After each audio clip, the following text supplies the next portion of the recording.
Cheryl Swoopes has been missing people. She is Mia, and they have an APB out for her. If you see Cheryl Swoopes, she talked a lot a few months ago about the Indiana fever and the locker room environment, how people didn't want to play there and wanted to leave. She is completely losing it. She stood tall, puffed out her chest, and declared confidently that Caitlin Clark and the Indiana Fever couldn't land top free agents. Fast forward to the present, and guess what? Indiana just pulled off one of the best free agencies. There are a lot of other things going on, and players are saying things like, this isn't where I want to be over there, and there's a lot of new going around there. So you have players who are very important on this Indiana Fever team. Meanwhile, Cheryl is out here looking like the human equivalent of a broken Magic 8 ball. All wrong, all the time. Someone check on her, because it's obvious Indiana just stole her last bit of credibility. They say, I want this where I want to be. Let's go back in time.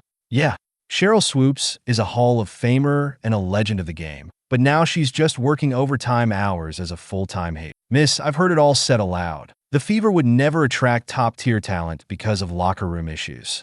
But here we are, the contracts are signed, the ink is dry, and Indiana just built a super team. Okay, hold on. Let me go to Indeed. Stephanie White said, if you see Cheryl Swoopes, tell her it's okay to come out and talk and say, man, you were wrong. It's okay. I can imagine Cheryl scrolling through her phone thinking, no way these players picked Indiana. But surprise, Natasha Howard, DeWanna Bonner, Sophie Cunningham, and even Asia Wilson's. Cheryl has been nowhere to be found, and despite everything she did, she has a lot of crow to eat. I spoke with Sydney Colson today about her decision to sign with Indiana, and she explained that Kelsey Mitchell was the first person she contacted because they had built Aonsier playing O for the previous 3 years. She also mentioned that she had heard positive things about Caitlin Clark from her Aces teammate Kate Martin, which made the decision simple. Colson's best friend is in the Fever. They didn't just win free agency, they absolutely cooked it. Let's watch the video. The phenom herself, Caitlin Clark, and her longtime friend, Kelsey Mitchell,